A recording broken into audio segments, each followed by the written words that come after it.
Aku nggak akan bilang kalau aku tanpa privilege ya, pasti ada gitu. Aku masuk kuliah 16 tahun. 16 tahun? Iya. Ci, apa ide bisnis yang bagus untuk anak SMP? Terus aku sampai, wah.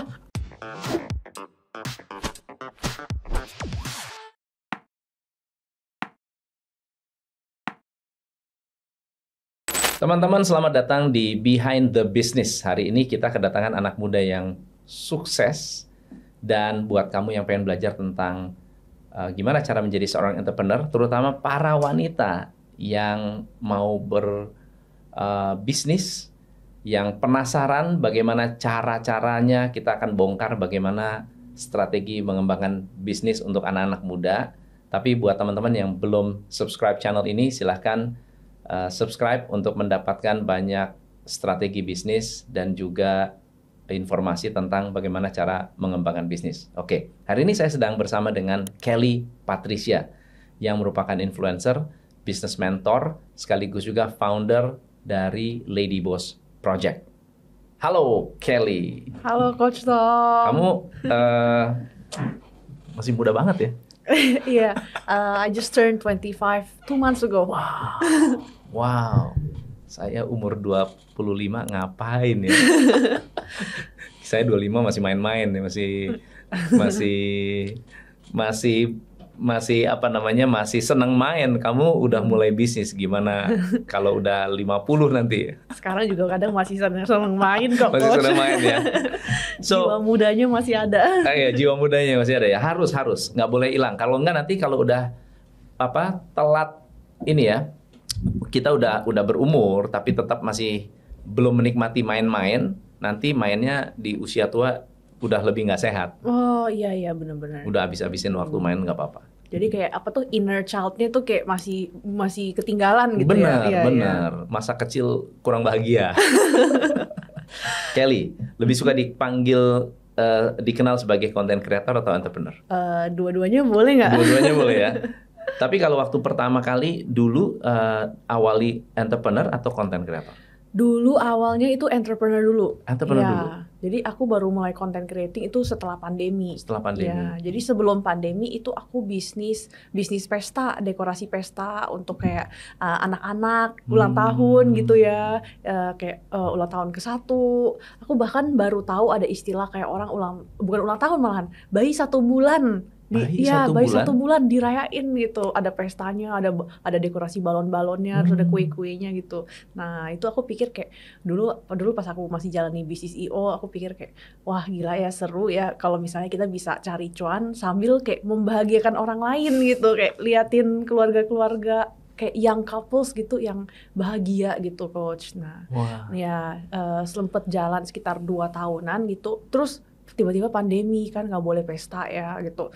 Waduh, itu sempet stres sih, kayak pikir kayak waduh gila, ini bisnis yang udah aku bangun susah payah selama 2 tahun terus tiba-tiba kayak sepi total gitu. Sempet aku pikir aku yakin pas Coach Tom mengalami pandemi juga pasti kaget gitu kali ya, pusing gitu. Semua mengalami itu. Duh, shock mental saya gitu, sampai sempet pikir apa pivot ke intimate wedding ya. Ingat gak sih Coach, pas awal-awal pandemi tiba-tiba banyak banget yang nikah kan. Betul. Jadi mereka nikah di rumah atau mereka cuman kayak sewa ruangan private untuk pernikahan gitu. Nah, sempet pivot ke sana tapi kayaknya waduh, beda jauh lah sama dulu sebelum pandemi. Jadi lama-lama pindah ke content creating gitu. Habis itu bangun Lady Boss Project. I see, wow. Itu kalau dalam bisnis agile berarti lincah, berubah sana, berubah sini, dan berani melakukan terobosan-terobosan. Jadi pada saat bisnis IO, event organizer untuk anak, mulainya gimana? Awalnya gimana? Oh oke. Mulainya itu, jadi aku lagi nongkrong nih Coach. Waktu itu aku masih kerja di perusahaan design and build gitu, konstruksi sama kayak bangun rumah gitu lah. Ya, karena dulu aku backgroundnya interior design kan. Nah terus aku lagi nongkrong di restoran, terus aku lihat kayak sekumpulan temen-temen gitu yang mau surprisein temennya yang baru dilamar sama pacarnya gitu. Aku juga baru tahu, oh ini tuh yang namanya bridal shower. Kan waktu itu aku masih 19 ya kayaknya ya. Nggak mungkin ada temen aku yang udah 19 sudah nikah. kerja tuh? Iya 19 sudah kerja. Wah. Iya, nah aku lihat, wah ini mereka datang bawa hiasan, kayaknya bawa dari rumah gitu loh, bawa hiasan, bawa balon, bawa kayak nggak tahu peralatan seadanya gitu dari rumah gitu. Terus aku pikir, kayaknya bisa nih aku jadiin bisnis, kan aku background interior design, terus aku suka nyusun yang cantik-cantik gitu. Pikir kayaknya bisa nih, terus aku bikin aja kira-kira ya udah jasa dekorasi untuk kayak bridal shower atau apa untuk kayak di restoran gitu. Terus aku tawarin aja ke restoran yang sama, ke yang itu ditawarin aja, mau nggak kerja sama gitu. Iya, jadi awalnya sebelum bisa pecah telur ke pesta-pesta yang lebih gede, awalnya berawal dari dekorasi meja dulu, Coach. Dekorasi Iya, meja. dari dekorasi meja untuk kayak orang birthday dinner yang kayak cuma 6 orang kayak gitu. Terus biasanya sih paling laku sih bridal shower. Aku juga baru tahu waktu itu ada istilah bridal shower. Oke. Iya, di zaman Coach Tom udah ada belum istilah bridal Nggak shower? ada bridal shower. Boro-boro. Iya kan, aku juga baru tahu, Coach. Iya, gara-gara iseng nongkrong di restoran gitu, terus lihat, wah baik juga nih temen-temennya ya, mereka bisa care gitu sama sahabatnya, terus bisa lihat kayak, aku lihat kayak gila itu sahabatnya yang di surprisein tuh kayak happy banget gitu. Terus saya pikir kayak, I think kalau aku bisa sambil cari cuan, sambil bikin orang sebahagia itu, aku bakal happy sih gitu. Oke. Jadi hebat banget ya. Ngomong sama restorannya, dapat ide berapa lama tuh sejak planning bridal shower, lalu kemudian nawarin restorannya? Oh, dari pertama kali lihat bridal shower ke nawarin restoran. Waduh, berapa lama ya? Mungkin ada 2 bulan kali ya. 2 bulan langsung jadi bisnis tuh ya?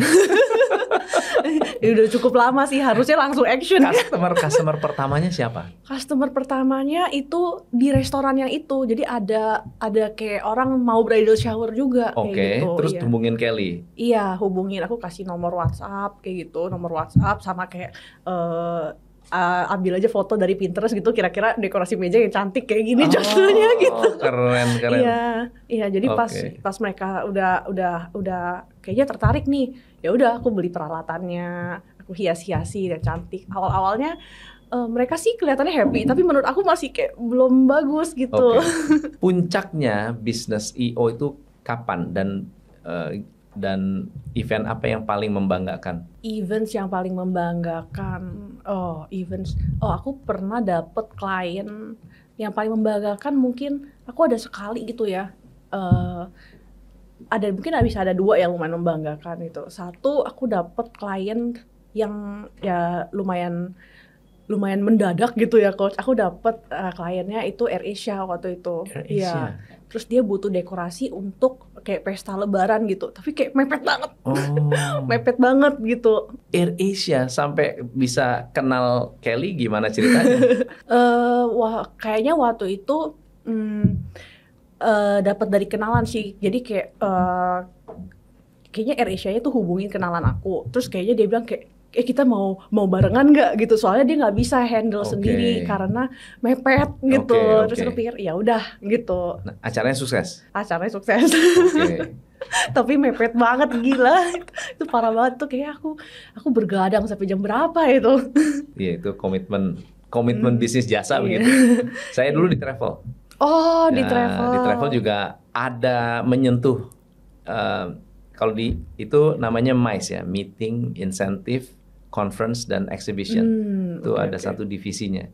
Jadi kalau mau kita mengelola meeting, ya, mengelola event, mengelola incentive group. Incentive group itu jalan-jalan ke Bangkok, kasih hadiah untuk karyawan. Nah, kita pimpin tuh, kita arrange, nanti di sana ngapain aja, ada seru-serunya, ada meetingnya juga. Itu yang kita lakukan.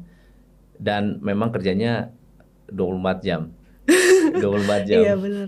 Terus aku yakin Coach Tom pasti relate ya. Di hari besar yang ada orang lain santai, kita kerja. Kita harus kerja. Pasti, iya. Aku inget aku pas tahun baru Imlek ngurusin pesta orang. Pas aku ulang tahun, aku ngurusin pesta orang. Pesta orang ya. Natalan pesta orang juga. Kelly, kamu waktu jalanin bisnis yang paling berat tuh apa sih? Yang paling berat, pas yang paling berat itu mungkin pas aku harus lumayan kena shock mental pas bisnis aku tiba-tiba sepi karena pandemi. Itu lumayan shocking sih, karena pas pandemi itu aku masih dua-dua gitu, lumayan shocking, kayak belum pernah ngerasain perubahan yang sedrastis itu, se-shocking itu gitu. Kayak ya sebelum pandemi gitu, kayak bisnis aku yang tadinya itu udah di booking klien sampai 1 tahun ke depan, yang ada malahan pusing. Ada yang klien yang minta DP-nya dibalikin, minimal kita cash flow masuknya aja susah gitu kan. Iya. Udah pusing gimana ngurusinnya, tapi ya step by step, meskipun ya nangis-nangis juga kok. Kayak mikirin gimana ini biar duitnya cukup. Sempet ada yang minta refund juga, karena udah pasti kan beberapa dia nggak ada kepastian soalnya kan ya. Ada beberapa yang sempat minta refund gitu. Ada yang kita bilang paling kita bisa kayak undurin tanggalnya gitu, tapi kita nggak bisa refund soalnya kalau udah DP itu unrefundable ya. Cuman kita harus komunikasinya kayak sebaik mungkin gitu. Ya. Tapi syukur sih beberapa, most of the clients sih understand ya. Tapi memang ada beberapa yang ya begitulah. Bisnis. Itu setelah pandemi tidak ada bisnis langsung full stop, atau masih ada 1-2 yang menjalankan? Masih ada, kayak masih sempat aku pivot ke intimate wedding kan. Nah jadi itu masih kayak sempat jalan lah, meskipun harus kayak lay off karyawan gitu-gitu, tapi sempat jalan lah, mungkin sekitar setahunan sampai karena pandemi aku mulai masuk ke konten kan gitu. Kayaknya aku masuk konten kayak 2021 gitu deh, Coach. Konten waktu itu apa konten awalnya? Konten awalnya itu tentang kayaknya motivasi wanita deh. Wanita. Masih gak jelas soalnya. Belum tahu kayak jati dirinya di mana gitu. Jadi kayak aja share what is my experience gitu, dari kayak perasaan aku bangun bisnis, kayak susahnya. Yang terutama tuh ya, kalau aku perhatiin kalau wanita itu we're very alone. Kayak kita tuh kayak rasa sendiri banget gitu. Kayak wanita harus ada di posisi leadership gitu. Mungkin kalau buat Coach Tom atau mungkin cowok-cowok gitu ya, kayak itu natural for men untuk kayak memimpin gitu. Tapi buat kita cewek itu kayak kita rasanya tuh kayak berat banget. Kadang susah untuk kita tegas, kadang kita tuh nggak enakan gitu. Kadang aku mau kasih kayak mau tegur karyawan aja kadang nggak enak. Kayak nggak tega. Nggak tega ya. Iya, tapi ya harus kayak kita mau jadi business owner ya seperti apa sih, kayak kita harus gimana ya, nggak boleh seenaknya lah. Kalau kita mau bangun bisnis yang kuat gitu, I'm sure Coach Tom juga tahu ya, kita harus memiliki beberapa traits gitu lah. Oke. Nah, kalau waktu jadi content creator, ini kan banyak sekali orang yang punya persepsi, kamu jadi content creator karena kamu kan beruntung, ada privilege ya nggak? Atau kamu kan cantik, makanya kamu bakal sukses. Apa menurut Kelly? Oke, wah ini aku udah sering diomongin di sosmed nih kalau soal cantik sama privilege nih. Tapi menurut aku sih gini, Coach, aku yakin semua orang itu punya privilege-nya masing-masing gitu. Kalau misalnya teman-teman yang bisa nonton podcast ini pasti udah memiliki minimum privilege lah, juga akses internet atau mungkin laptop atau handphone ya untuk nonton podcast ini gitu. Nah, semua orang tuh memiliki privilege yang beda-beda gitu. Mungkin titik startnya Coach Tom dengan titik startnya saya, dengan titik startnya dia mungkin beda. Tapi gimana caranya kita maksimalkan apa yang sudah diberikan Tuhan kepada kita gitu, biar kita bisa maksimalin privilege yang kita udah ada. Gimana cara kita manfaatin itu untuk bisa berkembang atau bermanfaat buat orang lain. Karena at the end of the day kompetisinya tuh sebenarnya diri kita sendiri sih, kayak diri kita yang dulu gitu. Mungkin kalau misalnya aku bandingin diriku dengan misalnya kayak anak Konglo gitu ya, tentu aku nggak akan bisa kejar ke sana gitu. Nah, daripada kita malahan jadi sedih, miserable, dan kita tuh kayak nggak bisa maju karena bandingin diri dengan orang lain, mungkin lebih baik ya udah kita syukuri aja apa yang udah Tuhan berikan kepada kita gitu, untuk lakukan yang terbaik sih gitu. Jadi jadi aku nggak akan bilang kalau aku tanpa privilege ya, pasti ada gitu. Orang tua aku masih bisa kuliahin aku meskipun nggak sampai selesai gitu. Ceritanya gimana kuliah nggak sampai selesai itu ceritanya gimana? Ya, jadi dulu aku kuliah, sempat kuliah 2 tahun, ambil interior design kan. Nah, tapi harusnya lanjut 1 tahun lagi coach. Tapi waktu itu kebetulan keluarga kena masalah ekonomi, jadi nggak bisa lanjut gitu. Makanya aku harus kerja, dan aku kerjanya lebih muda daripada yang lain Iya, gitu. kamu kayaknya kuliahnya juga lebih muda ya? Iya, Umur iya. berapa? Aku masuk kuliah 16 tahun. 16 tahun? Iya. 16 tahun itu harusnya apa? SMA kan? Iya. SMA? Iya, SMA Kelas 2 ya? Iya. Ini jangan-jangan ini nih ya, apa? Anak ajaib nih. Enggak. Kok bisa lebih cepat dari itu? Jadi ada dua faktor sih. Satu, kurikulum sekolah dan juga kurikulum kuliahnya. Oke. Ya, jadi kuliahnya itu dia bisa menerima murid yang lulus kelas SMA 1 kelas 10 kan ya. Ya, menerima murid yang lulus kelas 10 kalau dia ambil jurusannya itu desain, seni, sama beberapa jurusan dia mau terima gitu. Oke. Ya, makanya aku masuk interior biar cepet lulus. Biar cepet cari duit. Keren. Tapi memang udah pikirannya ke bisnis ya dari awal ya? Aku Bisnis pikirnya atau nggak kerja? harus bisnis atau kerja juga nggak apa-apa sih. Yang penting bisa make money lah. Make money. Penting make money. Iya, jadi tadi tadi kan karena kurikulum kuliahnya mau menerima sama kurikulum sekolah aku. Kuliahnya itu persyaratannya kalau mau masuk kuliah itu 16 years old harus sekolah internasional. Ya. Terus Inggrisnya harus bagus, dia ada kayak minimum nilainya gitu. Ya udah, aku tinggal belajar aja gitu biar nilai Inggrisnya bagus, biar aku keterima gitu masuk 16 tahun. Tapi SMA lulus dong? SMA aku sampai SMA 1 aja. Habis itu langsung lanjut kuliah. Lanjut kuliah. Wah, keren ya. Keren ada sekolah seperti itu. Kalau sekarang banyak pilihan ya. Jadi mereka bisa mempercepat itu semua ya. Nah, kalau dari yang Kelly temui, teman-teman yang belajar di Lady Boss Project, apa sih kendala yang dialami oleh para wanita entrepreneur? Oke, kendalanya wanita itu selain dari pokoknya yang paling kelihatan itu sangat-sangat alone. Jadi kayak wanita itu kalau dalam bisnis itu ya, kita tuh suka ini kita tuh karena kita harus bisnis, harus run this. Kita tuh kayak kita tuh wanita mandiri nih, kita harus kelihatan kuat, kita harus kelihatan pintar. Padahal at the end of the day kita juga cewek gitu. Iya. Cewek kan memang dari sananya kayak hati lemah lembut gitu kan. suka nggak enakan lah gitu.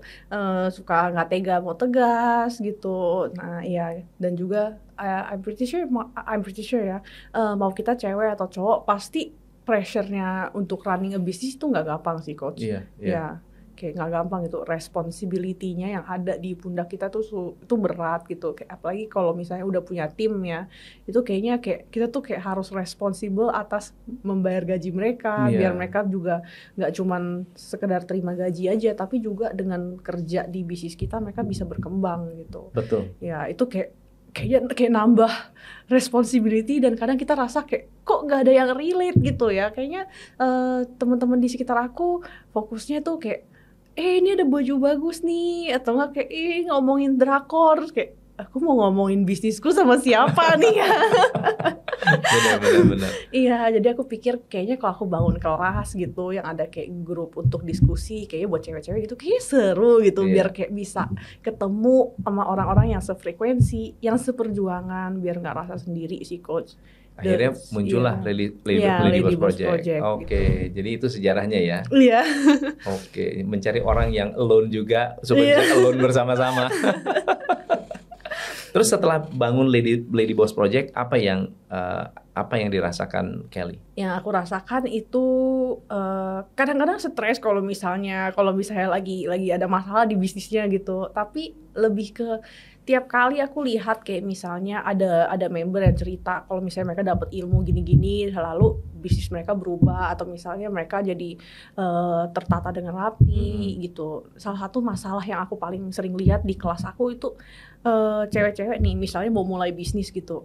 kadang mereka tuh kayak oke, aku buka online shop, habis itu transfernya ke rekening pribadi aja, terus kecampur udah bertahun-tahun, terus bingung. Terus either uangnya kepake buat liburan lah, buat shopping. Nah kayak gitu kan kita harus, kalau misalnya bisnis kan kita harus lebih baik kita pisahin gitu kan, uang pribadi dengan uang yang bisnis gitu, biar ya uang bisnis nggak dipakai buat healing buat shopping, nah ya gitu-gitu.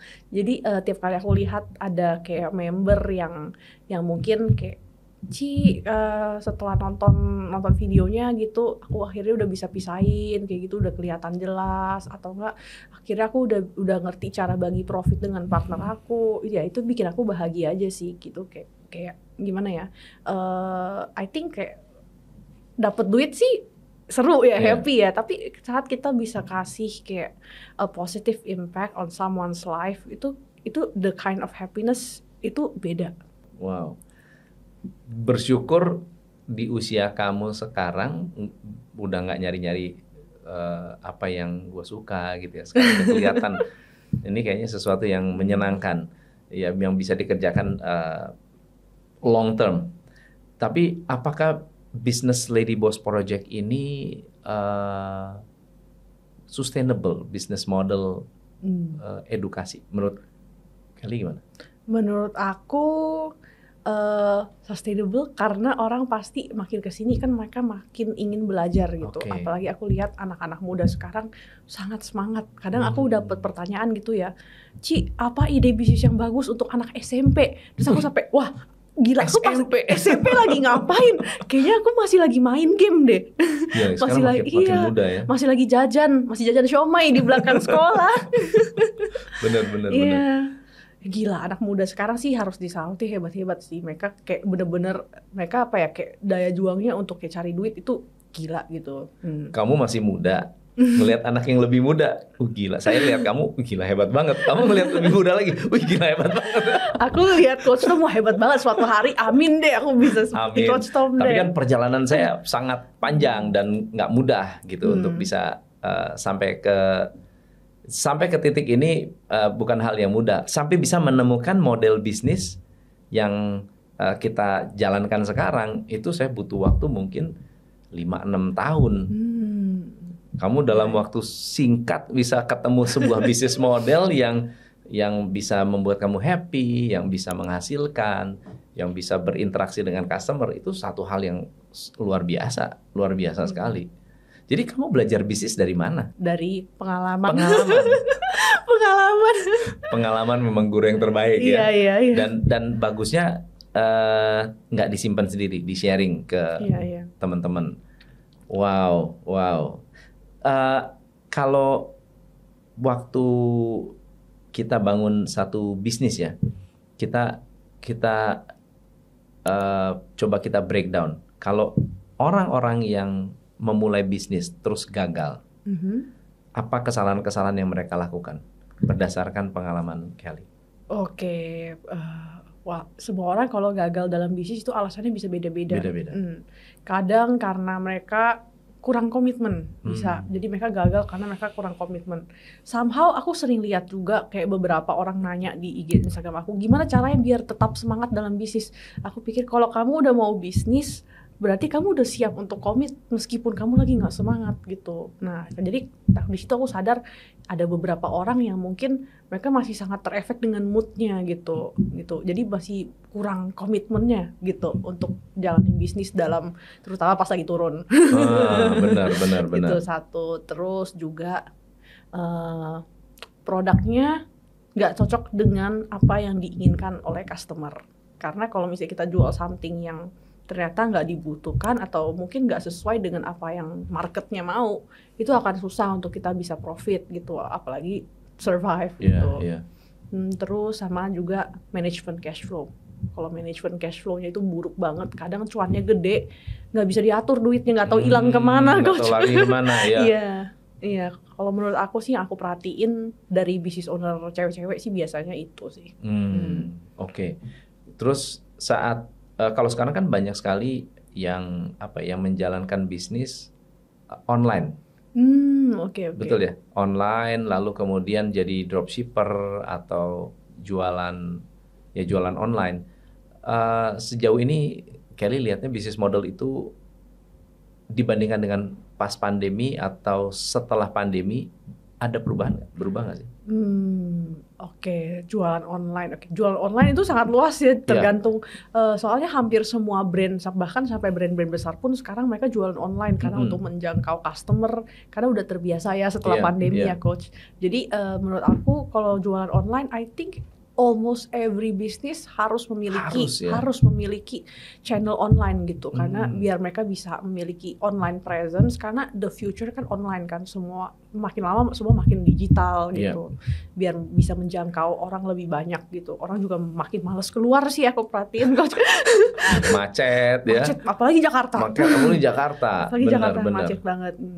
Nah, ya jadi menurut aku mungkin setelah pandemi orang jadi kayak udah lebih terbiasa dengan online. Tapi nggak berarti toko offline itu kayak dead atau mungkin kayak menurun gitu ya. Karena experience-nya belanja offline itu something yang nggak bisa digantikan sama online gitu. Makanya kalau misalnya tahun baru atau lebaran gitu, tetap aja tuh mau rame karena orang mau get the experience of cobain baju, hahaha sama keluarga kayak, bang ini bagus gak? Yang ini bagus gak? Padahal beli online juga bisa, cuman mereka choose untuk get the experience. Oke. Kalau dari produk Lady Boss sekarang apa aja ya? Sekarang ada course yang online ya semuanya. Iya, course yang online. Terus waktu itu sempat ada workshop yang diadakan tiap 2-3 bulan, tapi sempat aku pause dulu karena fokus di course.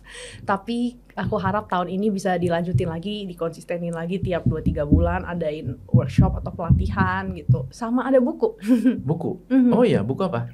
Bukunya judulnya Becoming a Lady Boss. Becoming a Lady Boss. Buat cewek-cewek yang lagi hilang semangat, kayak lagi hilang arah hidup, yang lagi quarter life crisis gitulah. Wow, keren. Kamu pernah lihat nggak sih anak-anak muda yang menjadi konten kreator lalu kemudian bisa apa ya, cepat gitu berkembangnya di sosial media? Menurut kamu kenapa sih? Apa sih yang menyebabkan banyak anak-anak muda yang bisa berkembang cepat? Kayak kamu tuh cepat banget. Masa? Ya lebih cepat dari saya banyak, Coach. Oh iya, betul. Tapi masih muda, mulai konten kreator belum lama, tahu-tahu bisa melejit cepat. Apa sih faktor-faktornya yang membuat kamu dan anak-anak muda lainnya yang bisa membangun satu online presence yang begitu cepat? Menurut aku yang pertama adalah konsistensi. Jadi kita jangan harapin satu konten viral habis itu kita nggak pernah post lagi gitu. Karena aku inget pas aku awal-awal konten gitu ya, mau capai 10.000 follower tuh susah banget. Tapi dari 10.000 ke 100.000 tuh gampang. Dari 10.000 ke 100.000. Dari 0 ke 10.000 itu susah banget karena kita harus coba-coba dan cari konten apa sih yang berhasil, konten apa sih yang orang suka gitu. Jadi kita harus eksperimen dan kita harus posting tiap hari biar kita, dan kalau lagi posting tiap hari apalagi di awal-awal, kadang-kadang tuh kita harus eksperimen konten-konten yang beda-beda, Coach. Sambil nyari kayaknya orang suka yang mana nih, oh yang ini rame berarti orang suka, terus coba posting lagi, kalau misalnya yang itu rame lagi berarti orang beneran suka gitu, sampai kita ketemu kayak pattern atau kayak sekumpulan jenis-jenis konten yang kayaknya orang suka dan juga cocok dengan kita. Nah gitu, karena nggak mungkin kita posting sesuatu yang mungkin kayaknya ini bukan gue nih gitu. Di Lady Boss Project course ada bahas tentang social media? Bahas sosial media enggak, aku fokus bahas di keuangan. Keuangan. Ya, di keuangan sama kayak bisnis gitu. Oke. Nah, kalau Kelly bisa kasih tips tentang konten-konten apa yang works di channelnya Kelly, apa kira-kira konten-konten? Kalau konten semua channel atau semua account-nya pasti konten berhasilnya beda-beda gitu. Aku yakin Coach Tom pasti udah tahu nih, mungkin Coach di tempat Coach Tom podcast itu sangat berhasil gitu. Tapi nggak tentu misalnya di kontennya si A itu bakal berhasil Betul. Kalau di aku yang berhasil itu konten-konten yang bahas tentang laporan keuangan. Tapi nggak mungkin aku bisa posting itu tiap hari kan orang bosen. Iya. Terus gimana ngaturnya tuh supaya bisa jadi kita variasi? puterin konten yang relate. Aku tahu audiens aku sangat suka yang relate karena cewek-cewek karir, wanita berbisnis itu sangat rasa lonely. Mereka ingin banget ada orang yang bisa ngerti perjuangan mereka gitu sih. Kan Oke. cewek ingin didengar. Iya, cewek ingin didengar. Cewek Benar ingin banget. didengar. Kalau Jadi, cowok cari solusi. Konten-konten relate itu apa? Konten relate itu apa? Seperti kayak realita pahit jadi wanita karir gitu-gitu. Atau kan kayak cewek umur 25 terus dikatain kapan nikah gitu-gitu. Ya kayak gitu-gitu. Oh itu biasanya rame kalau di Jangan-jangan aku. itu pengalaman pribadi itu. Kadang-kadang. Bisa pengalaman pribadi bisa di-sharing juga ya. Kadang-kadang justru saat kita taruh pengalaman pribadi gitu ya yang genuine itu orang bisa tahu loh kayak ini benar-benar dari hati gitu. Oke. Genuine malah jauh lebih ini Iya. daripada kita nyari ide konten apa gitu ya. Jadi kesalahan aku dulu kenapa account aku susah banget grow dari 0 ke 10.000. Itu karena dulu aku cuma sharing ilmu doang. Aku pikir kalau misalnya aku sharing ilmu, orang bakal follow. Tapi ternyata mereka mau sosok yang mereka bisa relate. Tapi itu dengan kasus wanita ya. Kalau misalnya target marketnya cowok mungkin berbeda gitu. Tapi kalau untuk target market aku, mereka suka ada yang relate, tapi nggak mungkin tiap hari relate kan, nggak belajar apa-apa. Jadi campur-campur. Ada kayak sosok yang kayak understanding, yang relate, tapi dicampur juga dengan ilmu gitu. Atau kadang-kadang kayak konten-konten yang trending gitu. Kadang ikut-ikutan tren. Ikutan tren. Terus kreatif kamu bagus-bagus ya. Maksudnya kamu ada kontennya itu terutama di Instagram. Kalau di Instagram editingnya siapa yang edit tuh? Sendiri? Tim. Tim. Awal aku edit sendiri, tapi sekarang udah ada tim. Udah ada tim. Jadi gimana bisa dapetin ide kreatif untuk bisa bagus gitu? Dari segi kreatifnya atau dari kayak isi kontennya, Coach? Kreatifnya. Dari kreatifnya, karena mungkin aku backgroundnya interior design, jadi udah terbiasa. Pokoknya apapun yang aku kerjain itu harus kelihatan cantik gitu. Benar. Dari interior design, dari desainin pesta, jadi udah terbiasa. Ini harus cantik deh. Kalau misalnya nggak kelihatan rapi, cantik, nggak berani aku tayangin. Pantesan. Jadi emang ada taste-nya ya, udah punya taste-nya ya. Memang dari dulu aku suka lihat yang estetik gitu ya, karena cewek sih. Tapi enggak juga loh, ada juga yang cewek-cewek yang berantakan juga banyak. Oke. Gimana cara milih partner bisnis? Wah, gimana cara milih partner bisnis? Kalau ada teman-teman yang ini ada beberapa pertanyaan yang mungkin kayaknya relate dengan cewek-cewek ya. Satu, kalau saya punya bisnis, perlu nggak sih punya partner? Itu pertanyaan pertama. Oke. Perlu nggak ya punya partner? Kalau misalnya kamu bisa menemukan partner yang tepat dan bisa saling kontribusi, saling melengkapi, better pakai partner. If you wanna go far, go together. Tapi kalau you wanna go fast, go alone. Apalagi kalau nggak ketemu partner yang cocok, jangan dipaksa. Malahan bisnisnya bakal lebih kacau lagi gitu. Kenapa bisa lebih kacau? Karena kalau misalnya nggak cocok nih, misalnya nih sama-sama kita anggap aja gini deh, sama-sama personality clash gitu. Misalnya sama-sama keras kepala gitu. Ujung-ujungnya tiap kali mau bikin decision berantem, dua-duanya mau menang sendiri. Nah contohnya gitu, malahan bisnisnya nggak bisa maju karena nggak bisa bikin keputusan gitu. Tapi kalau misalnya bisa ketemu bisnis partner yang melengkapi kita, banyak yang bilang tuh cari bisnis partner tuh kayak nyari jodoh gitu. Kayak nyari jodoh, cuman kalau jodoh ada perasaannya, kalau bisnis partner nggak ada. Tapi kalau misalnya bisnis partner itu istri atau suami atau pacar, rekomen nggak? Pacar. Kalau pacar, menurut aku bisnis partner pacar itu lebih risky kalau pacar. Risky, ya? Kalau misalnya, soalnya aku udah pernah lihat beberapa kenalan aku gitu ya, bisnis partneran sama pacar. Nah pas mereka ya putus, bisnisnya didiemin gitu, kan sayang gitu.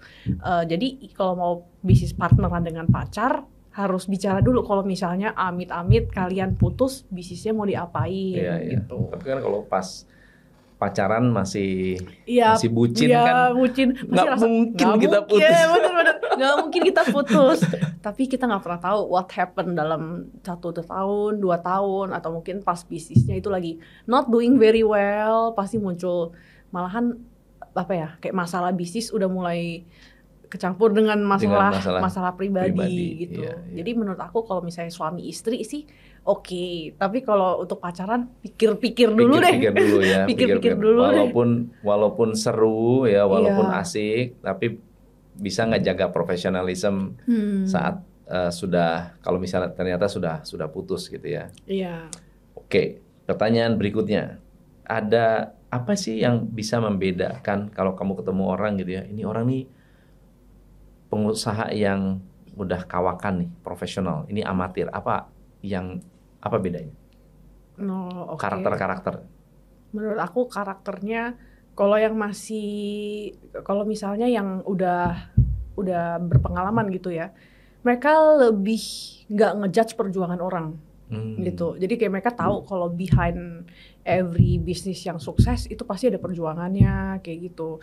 Mereka tahu pasti ada prosesnya. Jadi kalau mereka melihat orang yang masih dalam proses perjuangan, mereka nggak akan ngejudge. Mereka tahu udah pengalamin sendiri gitu, susah. Tapi kalau yang masih amateur gitu, mungkin dia baru kayak belum pernah merasakan jatuhnya atau gimana, mungkin dia lebih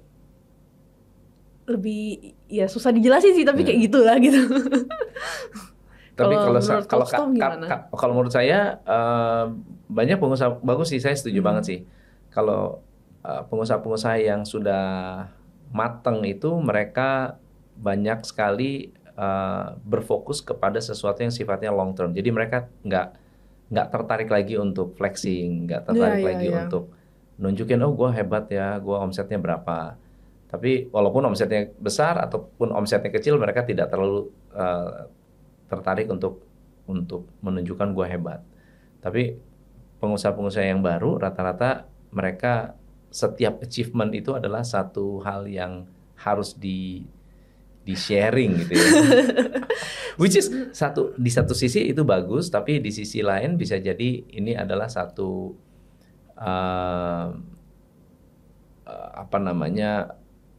bisa jadi merupakan sesuatu yang tidak bisa dipertanggungjawabkan karena achievementnya bisa jadi nggak sebesar itu sesungguhnya. Jadi nggak atau dengan motivasi flexing gitu. Apalagi kalau misalnya sebetulnya bisnisnya sih nggak gede-gede banget sih, tapi dibuat seolah-olah itu heboh gitu. Sementara ada pengusaha anak muda yang asetnya triliunan, humble banget, ini sombong banget gitu ya. Jadi dari sisi menonjolkan dirinya itu berbeda. Iya. Jadi yang amateur tuh biasanya suka menyombongkan diri Masih gitu. lebih suka flexing ya, flexing. Tapi sebenarnya ya aku ada setuju juga sih sama Coach Tom, kayak it's okay kalau kita mau kayak merayakan pencapaian kita sendiri gitu. Tapi kalau aku sih lebih prefer ya udah rayain happy private aja gitu. Nggak usah dipamerin deh. Iya. Nah, memang kadang-kadang kita sebagai business owner harus appreciate pencapaian kita. Tetapi yang seringkali salah adalah sebetulnya tidak ada pencapaian. Terus kita berusaha untuk menonjolkan bahwa kita ada pencapaian. Iya. Di zaman saya dulu ya, itu sekitar 5 tahunan, 6 tahunan yang lalu, itu kita bisa beli penghargaan. Misalnya Kelly pengen dapat penghargaan apa, bisa beli penghargaan. Jadi seolah-olah kamu dapat penghargaan, padahal enggak gitu. Padahal actually nggak ada. Atau beli sertifikat. Oh, saya berhasil mendapatkan sertifikat ini, itu ada. Sampai ada yang namanya Badan Sertifikasi Nasional. Akhirnya diregulate bahwa ini tuh nggak boleh sembarangan nih keluarin sertifikat. Itu untuk menunjukkan bahwa saya achieve ini. Padahal sebetulnya mereka nggak achieve apa-apa. Kalau dari sisi ini gimana? Kalau dari sisi ilmu keuangan, karena kan ini kan banyak Lady Boss banyak bahas keuangan. Ya. Ilmu keuangan apa yang paling penting dikuasai oleh seorang pengusaha baru? Pengusaha baru, menurut aku manajemen cash flow. Manajemen cash flow. Manajemen cash flow. Manajemen Dan cash flow itu apa yang harus diperhatikan? manajemen cash flow. Oke, misalnya, of course, sebenarnya agak mirip-mirip dengan kita atur duit pribadi sih. Cuman kalau misalnya dalam bisnis itu mungkin lebih apa ya? Lebih lumayan naik turun gitu, lebih nggak stabil gitu. Pertama, of course kita harus bisa make sure kalau income kita cukup untuk bayar biaya operasional dan juga bahan baku, terutama buat yang jualannya produk ya, bukan jasa gitu. Nah, terus kita harus ngerti kalau misalnya operasional itu fixed cost. Nah, biasanya itu yang aku ngajarin di kelas gitu. Biaya operasional itu fixed cost. Jadi kalau kita penjualannya banyak gitu, biasanya kalau yang biaya operasional itu mereka mungkin bisa ikut naik, tapi nggak secara apa ya, nggak secara proporsional, nggak kayak harga modal jualan kayak gitu. Nah, jadi itu kalau kita tahu, misalnya kita penjualannya tinggi, terus kalau harga modal kan variable, dia ikut tinggi. Kalau misalnya biaya operasional dia nggak ikutan tinggi, paling ikut dikit gitu. Nah, mungkin di situ kita bisa mulai atur strateginya. Jadi kayak misalnya bisnis di awal-awal nih, misalnya modalnya minim banget, mungkin bisa hire misalnya karyawannya itu yang kayak dibayarnya per proyek atau per order gitu, biar bisa ngikutin tiap kali kita ada orderan. Tapi sebegitu orderannya udah mulai rame, biar ininya nggak ikut naik, kita bisa mulai pindahin ke biaya operasional aja. Kita bayar gaji bulanan aja gitu. Nah, contoh-contohnya begitu. Jadi kita harus kayak ngerti gitu, ngerti the way duit itu dihitung di bisnis gitu. Iya, sama kalau misalnya kita itu bisnis, belajar deh, pisahin deh itu keuangan pribadi itu benar banget sih. Dengan bisnis. Itu benar banget. Zaman dulu ya, waktu awal-awal saya jadi business coach, ada banyak perusahaan, ini perusahaan loh, udah punya mall, bayangin loh, punya mall, bukan UKM ya. Wow. Punya mall, punya property developer. Ditanya, kamu profitnya berapa? Nggak tahu. Profitnya berapa sih? Saya jujur aja nggak tahu. Buat saya, apa yang ada di bank itu profit saya. Wah, profit dengan cash yang ada di bank itu beda. Total. Iya, benar. Tapi banyak yang seperti itu. Bahkan ada yang punya perusahaan kurir.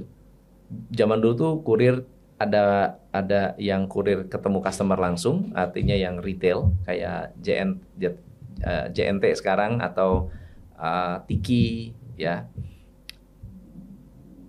Dulu tuh ada yang kurir yang melayani B2B, jadi melayani ke bank. Jadi karyawannya banyak, armadanya banyak, tapi yang dilayani adalah banking, kemudian perusahaan-perusahaan surat menyurat gitu ya, dia nggak pakai pos. Nah, ownernya saya tanya, lu kenapa, ada masalah apa dengan bisnis? Ya, gue ada masalah, gue nggak tahu duit gue kemana. Terus itu pertanyaannya, dicampur nggak pribadi sama uang perusahaan? Dicampur, semuanya atas namanya pribadi, udah nggak ada, bukan atas nama PT, atas nama CV. Itu yang menyebabkan banyak perusahaan zaman dulu ya, karena kalau bisnis di sebelum tahun 97, bisnis itu gampang sekali. Oh ya, wah, bisnis belum lahir gampang sekali. Kamu belum lahir ya? Belum lahir. Kalau saya 96 sudah 5 tahun kerja. Udah 5 tahun kerja. Sebelum itu bisnis itu gampang. Bisnis apa? Bisnis apa? Restoran, bisnis apa? Gampang. Dan rata-rata begitu buka langsung booming. Bikin pabrik langsung kaya gitu. Itu banyak tuh. Wah, I never know that. Kayak zaman sekarang itu kayak startup. Waktu awal-awal startup. Iya, buka startup dapat investor begitu banyak. Nah, zaman dulu seperti itu. Karena perbankan itu murah. Bahkan pernah satu titik deposito itu bunganya tinggi, bukan 8%. Kalau sekarang kan cuma 3%, 4%. Paling top tuh 8%. Bunga deposito bisa 15%, 30%. Wah, berani banget kasihnya. Oh iya, karena perputarannya juga tinggi sekali. Gitu. Nah, jadi Itulah zaman-zamannya Pak Harto, makanya makmur ya. Tapi sejak 97 98 sejak Krismon, bisnis itu tidak semudah sebelum itu. Jadi ekonomi mulai kerasa. Nah, bisnis-bisnis yang tidak bisa mengelola keuangan dengan baik itu kena dampak yang sangat-sangat besar. Iya, Terutama saat 2008 ya. 2008 itu kan ada krisis financial crisis juga. Iya. Kalau investor, kamu lihatnya gimana? Investor. Perlu nggak sih kita sekarang banyak nih. Saya sering banget dapat pertanyaan, Coach gimana ya cara dapetin investor? Oke, cara dapetin investor. Banyak ya? Banyak yang nanya nggak? Nggak sebanyak itu sih. Nggak sebanyak itu ya? Karena mungkin cewek-cewek lebih fokus ke, yaudah apa ya? Yaudah aku bisnis bangun online shop atau kayak bangun brand untuk kayak capain mimpiku sendiri. Meskipun ada sih yang nanya kayak gimana cara dapetin investor, tapi biasanya cowok-cowok. Lebih iya. ambis. Kalau investor masuk ke bisnis kita, apa sih yang harus diperhatikan? Oke, pertama. Jadi investor masuk kategori bisnis partner atau enggak? Wah, itu tergantung. Nah. Karena ada bisnis partner yang mereka tanam dana nih, tapi dia nggak kerja. Itu biasanya namanya sleeping partner gitu. Tapi mereka masih punya kayak apa ya? Kayak bisa dibilang mungkin masih ada kayak kekuatan untuk make decision lah gitu. Tapi kalau misalnya investor itu benar-benar kayak kasih dana sampai mereka sometimes mereka jual sahamnya untuk di exit atau gimana gitu. Jadi mereka benar-benar kayak lebih gak gitu involved di segala keputusan bisnis gitu. Kalau misalnya sleeping partner pun mereka nggak bakal sentuh operasi, tapi mungkin mereka bakal kayak masih involved dalam decision making gitu. Cara kalau misalnya mau dapet investor harus latihan skill nge-pitch. Skill nge-pitch gitu. Terus investor aku perhatiin ya mereka tuh suka kayak nggak hanya soal tentang bisnisnya potensinya profitable atau enggak, itu udah wajib ya of course. Tapi mereka suka mencari jenis-jenis entrepreneur itu yang kuat gitu, yang kayak entrepreneurnya tuh they like the entrepreneur. Jadi sometimes mereka nyari bisnis tapi mereka juga wanna invest in the entrepreneur gitu. Jadi kalau misalnya ada teman-teman yang lagi mau nyari investor gitu, mereka juga akan cari dari kamunya gitu sebagai foundernya gitu. Jadi foundernya harus bisa dipercaya ya. Bisa dipercaya, and they like it kalau foundernya itu punya kayak a good background, bukan kayak backgroundnya itu kayak kaya raya atau gimana, tapi kayak memiliki cerita atau kisah perjuangan yang mendukung bisnis yang dia mau bangun. Biasanya investor suka tuh. Iya. Jadi punya personal story ya. Personal story. Oke, ini berhubungan dengan pertanyaan terakhir ya. Personal branding. Oke. Gimana cara kamu bisa membangun sebuah personal branding? Atau apakah personal branding ini penting untuk business owner saat ini? Yang jelas personal branding is very important.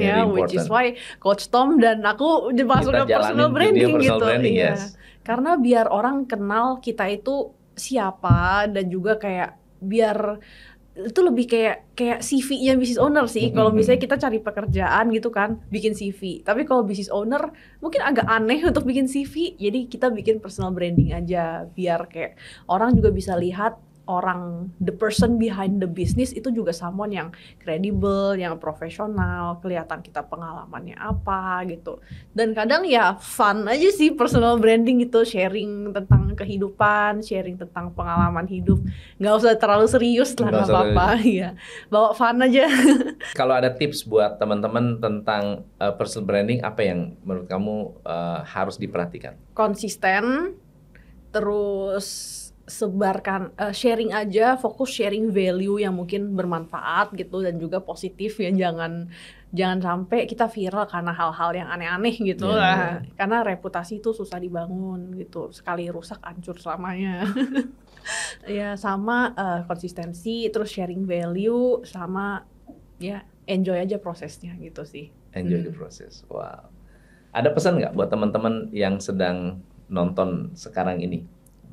Yang lagi sendiri, yang lagi alone, atau yang mau bergabung dengan Lady Boss Project ya, boleh di-share. Oke, nah pesan aku buat teman-teman semua, kalau mungkin kamu merasa sendiri banget dalam perjuangannya, tenang, kamu nggak sendiri. Di luar sana itu banyak orang yang mungkin sedang mengalami hal yang mirip atau mungkin sama persis dengan kamu gitu. Yang penting, stop bandingkan dirimu dengan orang-orang lain yang mungkin kamu lihat lebih sukses dari kamu atau gimana. Fokus aja pada dirimu sendiri dan jadi versi terbaiknya dirimu. Keren. Thank you, Kelly, Coach Tom. thank you so much for today. Wah, saya belajar banyak dan banyak diingatkan kembali untuk bisa lebih bersemangat dan punya mimpi yang besar untuk membangun bisnis to the next level. Iya, aku juga melihat Coach Tom sebagai kayak inspirasi, kayak wah suatu hari aku mau jadi seperti Coach Tom nih, siapa tahu, amin dulu deh. Serius. Aku masih muda gini, masih baru mulai. Kenapa kamu diundang ke Behind the Business? Apa yang Kelly lihat? Kenapa mau diundang di Behind the Business? Karena aku lihat Coach Tom adalah seseorang yang kayaknya, wah ini Coach Tom nih pengalamannya banyak nih, kayak kayaknya aku juga bisa kayak seru ngobrol-ngobrol gitu. Dan aku pikir kayaknya menarik aja judulnya Behind the Business gitu. Jadi aku kayaknya I don't know kenapa Coach Tom milih namanya Behind the Business, tapi yang aku dapet itu kayaknya behind semua bisnis tuh kayaknya ada ceritanya gitu. Betul banget. Iya, jadi bukan kayak kita cuman aku ngerasa kayaknya Coach Tom nih bukan tipe orang yang kayak ngeliatin cuman angka-angkanya atau gimana, tapi kayak suka sama ceritanya gitu. Yes, Which is why I feel kayak seru nih. I think that's gonna be fun. Keren. So, teman-teman jangan lupa subscribe, komen apa yang kamu pelajari hari ini, dan dukung channel ini untuk mengejar 1 juta subscriber tahun ini. Ya, saya Tom MC Ifle, salam pencerahan, thank you. Hanya di Top Coach Indonesia.